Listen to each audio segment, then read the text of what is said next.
जय हिंद साथियों, अभी हम लोग उपस्थित हैं एग्जाम टूर चैनल पर। जैसा कि आप देख रहे हैं 3 सेट मैं डाल दिया हूँ। ये चौथा सेट है 17/6/2022 का सेकेंड शिफ्ट में जो एग्ज़ाम हुआ है NTPC CBT 2 का, उसको आप देख लें। ग्रुप डी वाले विद्यार्थी या कोई भी एग्ज़ाम देना चाहते हैं तो आप ज़रूर ये प्रश्न को देखें, ताकि ये प्रश्न पूछा गया है आपके लिए महत्वपूर्ण हो सकता है। चलिए, पहला प्रश्न है, निम्नलिखित में से कौन सी संख्या 9 और 11 से पूर्णतया विभाज्य है? इस बात को आप देखते हैं कि 9 से वही संख्या कटेगा जो इसका अंकों का योग 9 से पूर्णतया विभाज्य है, और 11 से वह संख्या कटता है जिसका अल्टरनेटिव अंकों का योग यानी सम स्थान के अंकों का योग और विषम स्थान के अंकों का योग घटाने पर या तो 0 आए या 11 के मल्टीपल में कोई अंक आए। चलिए आगे बढ़ते हैं, आगे देखते हैं 2 नंबर प्रश्न क्या कह रहा है। निम्नलिखित में से कौन सा जीवोम अपने शंकुधारी वनों के लिए प्रसिद्ध है? तो ये आपका हो जाएगा बोरियल वन। कौन वन? बोरियल वन, याद रखेंगे। नेक्स्ट प्रश्न है, रोहतांग दर्रा निम्नलिखित में से किस राज्य में स्थित है? तो इसका आंसर हो जाएगा हिमाचल प्रदेश में। अगला प्रश्न था, यदि 21 मार्च 2021 को रविवार था तो 12 जनवरी 2022 को कौन सा दिन होगा? तो बुधवार आएगा। आप ये कैलेंडर का प्रश्न है, बना लेंगे।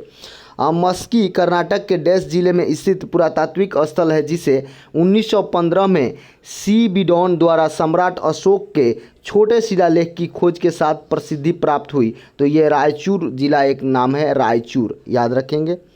अगला प्रश्न है, भारतीय संविधान के निम्न अनुसार प्रत्येक पंचायत जब तक की प्रवृत्ति किसी विधि के अधीन पहले ही विघटित नहीं की जा सकती है तो अपने प्रथम अधिवेशन के लिए नियत तिथि डैश वर्ष तक बनी रहेगी और उससे अधिक नहीं है तो 5 वर्ष से अधिक नहीं। अगला प्रश्न है, भारत में सबसे बड़ी अंतर्देशीय खारे पानी की झील कौन है? तो आपका सांभर झील हो जाएगा, सांभर। अगला प्रश्न है, अगला प्रश्न होगा, निम्नलिखित में से भाषा की कौन सी शाखा हिंद यूरोपीय भाषा परिवार से संबंधित नहीं है पूछा गया है? तो ये आपका हो जाएगा फिनो उग्रिक, याद रखेंगे। नेक्स्ट प्रश्न आप देख रहे हैं कि ये एक पजल दिया गया है, इसे आपको बताना है। अगला प्रश्न जो है एक निश्चित कूट भाषा में आप लोगों को बताना है, ये रीजनिंग का प्रश्न है। नेक्स्ट है, मसाई लोग निम्नलिखित में से किस महाद्वीप के मूल निवासी हैं? मसाई लोग तो अफ्रीका के निवासी हैं, इस बात को याद रखेंगे क्योंकि आपका प्रश्न हो सकता है ये प्रश्न पूछा जाए। अगला प्रश्न है, आपका दे रहा है कि स्तंभ में मौजूद सेल का एड्रेस क्या होगा? तो G6 होगा। आगे प्रश्न है, अगस्त 2021 में नीरज चोपड़ा ने टोक्यो ओलंपिक में कौन सा पदक जीता? तो भाला फेंक में स्वर्ण पदक जीते। नेक्स्ट प्रश्न देखेंगे, इंडियन मिनरल्स ईयर बुक 2020 के अनुसार वर्ष 2020-19 के लिए राज्य के कौन सा लॉ सबसे, तो ओडिशा हो जाएगा।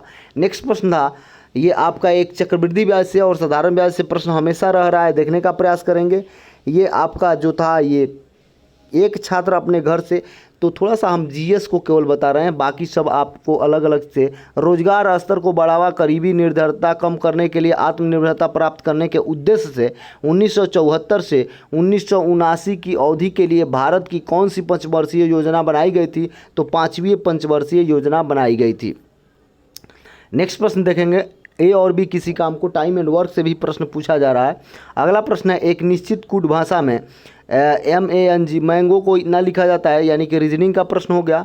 अगला है, सितंबर 2021 में भारत की किस शहरी नवीकरणीय परियोजना को सांस्कृतिक, देखिए ध्यानपूर्वक देखने का काम करेंगे तो देखेंगे, तो ये हो जाएगा निजामुद्दीन बस्ती परियोजना से।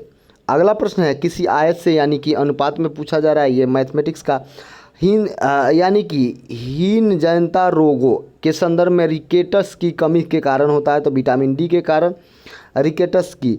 अगला प्रश्न है, IANA संगठन और व्यक्तियों को IPA एड्रेस आवंटन की देख रेख करता है।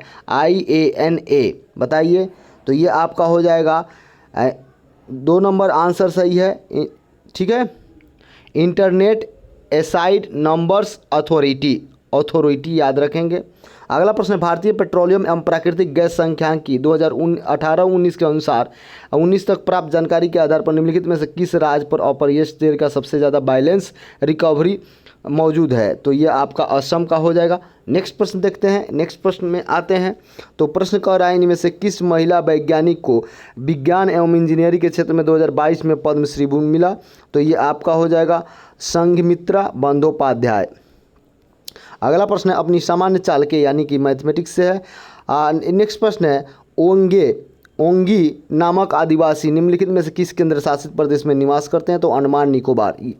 अगला प्रश्न है लाहौर में बादशाही मस्जिद का निर्माण किसने कराया? तो औरंगजेब ने कराया था। नेक्स्ट प्रश्न आप देख सकते हैं मैथमेटिक्स और रीजनिंग का छोड़ दे रहे हैं।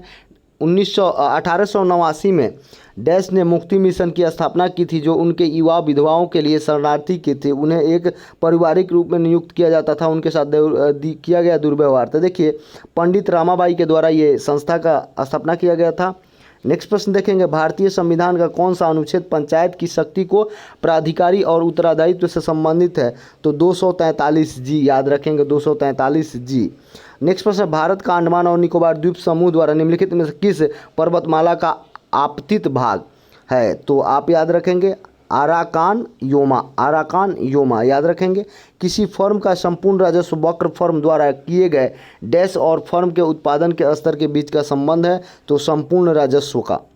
नेक्स्ट प्रश्न पंजाब और हरियाणा के लोग अच्छी डैश के लिए भगवान को धन्यवाद करने के लिए बैसाखी का त्यौहार मनाते हैं, फसल के धन्यवाद करने के लिए फसल उनका अच्छा होता है तो उसके लिए। नेक्स्ट प्रश्न है वर्ष 2020 से प्राप्त जानकारी के आधार पर वैश्विक पवन ऊर्जा परिषद के अनुसार स्थापित पवन ऊर्जा क्षमता के मामले में विश्व में भारत का कौन सा स्थान? तो ये चौथा स्थान। वर्ष 2021 में वर्ल्ड हैप्पीनेस रिपोर्ट में भारत का कौन सा स्थान? तो 139। नेक्स्ट प्रश्न है अमोनिया में नाइट्रोजन और हाइड्रोजन द्रव्यमान के अनुसार डैश के अनुपात में होते हैं? तो 14:3 के अनुपात में होते हैं। इसी तरीक़ा से आप बढ़ते जाएंगे। अगला प्रश्न देखिएगा तो आपको ये मैथमेटिक्स मिल रहा है। मैथमेटिक्स मैं इसलिए दिखा रहा हूँ, आप देख लें किस प्रकार का प्रश्न मिल रहा है आपको और किस टाइप से प्रश्न आपको बार बार पूछा जा रहा है, उसे आप ज़रूर समझें और जानें। बोन गीत यानी वन प्राकृतिक मुख्य रूप से डैश की लोकगीत है? तो असम का। नेक्स्ट इनमें से कौन सा 2019 में आंध्र प्रदेश और तेलंगाना के दोनों को राज्यपाल? तो ESL नरसिंहम। चलिए नेक्स्ट प्रश्न देखते हैं। इसी तरीक़ा से आप आगे बढ़ते जाइए और आपसे एक बात बता दें कथन भारत ने डैश के साथ हराकर 19 कप विश्व कप जीता श्रीलंका को। यदि समीकरण इतना बताना है दिए गए विकल्प में बहुत सारा प्रश्न आपको जो पहले करा चुके हैं उससे भी लड़ेगा। किस देश ने नवंबर 2021 में हाइपरसोनिक क्रूज मिसाइल का सफल परीक्षण किया? तो रूस ने किया था। ये कथन और निष्कर्ष का प्रश्न है, तो आप लोग ध्यानपूर्वक देखेंगे। मनुष्य के ध्वनि का श्रवण प्रास कितना होता है? लगभग तो 20 हर्ट्ज से 20,000 हर्ट्ज। भारत के संविधान के अनुच्छेद 7 के अनुसार कोई भी व्यक्ति जो डैश के बाद भारत में राज्य क्षेत्र में प्रव्रजन कर अब पाकिस्तान में शामिल राज्य कर तो 18 अगस्त 1947 हो जाएगा। तो ये आपका 1 मार्च 1947 याद रखेंगे। 1 मार्च 1947 राजेश। इसी तरीक़ा से ये निष्कर्ष का प्रश्न है, तो आप लोग देख सकते यदि 20 मई इतना का देखिए जीके जीएस का मैं दिखा दे रहा हूँ। मैथमेटिक्स अब निम्नलिखित में से किस महाद्वीप में यूनियन पैसिफिक रेल कोड परिचालनशील है? तो उत्तरी अमेरिका में। तो आप लोग देख लें 16वां G20 शिखर सम्मेलन डैश में आयोजित किया गया था? तो रोम में आयोजित किया गया था। तो आप लोग रोम को याद रखेंगे। खेल से प्रश्न भारत सरकार अधिनियम 1919 में भारत के तत्कालिक वायसराय द्वारा डैश की सिफारिश पर पारित किया गया था? तो आपका मॉन्टेग्यू के सिफारिश पर मॉन्टेग्यू। अनिवार्य रक्षा सेवा विधेयक 2021 को राष्ट्रपति की मंजूरी किस महीने में प्राप्त हुई? तो अगस्त 2021 में प्राप्त हुई थी। अब ये चक्रवृद्धि ब्याज से प्रश्न है। देखिए आपको मैथमेटिक्स में क्या क्या ध्यान देना है इस बात को समझेंगे, इस बात को ज़रूर जानेंगे। देखिए यहाँ पर निम्नलिखित में से कौन सी उदारीकरण की सही परिभाषा है ये पूछा जा रहा है। तो यह आर्थिक विकास को उन्नत करने के लिए नियंत्रण प्रणाली को हटाने की प्रक्रिया है। आगे देखते चलिए। सितंबर 21 में तमिलनाडु सरकार ने भारत के तेज तर्रार कवि और स्वतंत्रता सेनानी सुब्रमण्यम भारती की पुण्यतिथि मनाने के लिए 21 दिन को महाकवि दिवस मनाया। तो 11 सितंबर याद रखेंगे।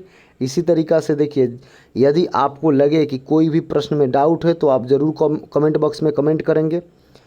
और आप लोग ज़रूर रेंचुगामा घाटो कीटो और चीरामू की नृत्य शैली है कहाँ का, तो ये सिक्किम का नृत्य शैली है।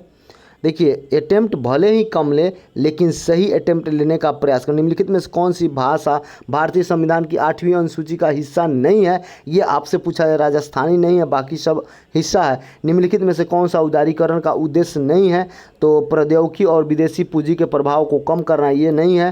अगला पूछ रहा है, ये करंट अफेयर नहीं है, ये आपसे मैथमेटिक्स का प्रश्न हो जाएगा। जीके जीएस का आएगा तो फिर कराया जाएगा। किस गुणक सिद्धांत ने यह वर्णन किया है कि सरकार जितना अधिक खर्च करेगी अर्थव्यवस्था उतनी ही समृद्ध होगी, तो ये आपका केनेशियन गुणांक। नेक्स्ट प्रश्न है, यदि अगला प्रश्न आप देखिए, कूट भाषा में भारतीय रिजर्व बैंक के केंद्रीय बोर्ड में किसी भी समय पूर्णकालीन उप गवर्नर की अंतिम संख्या तो 4 हो सकती है, 4 से ज़्यादा नहीं। अभी आप देख सकते हैं।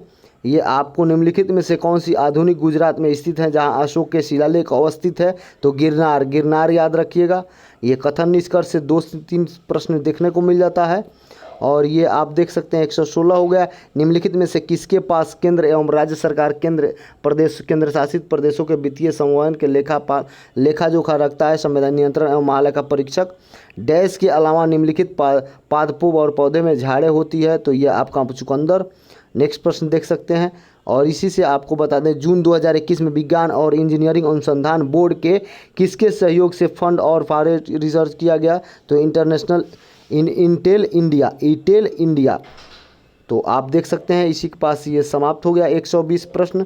तो आप लोग ज़रूर देखेंगे और कमेंट बॉक्स में कमेंट करेंगे किसी भी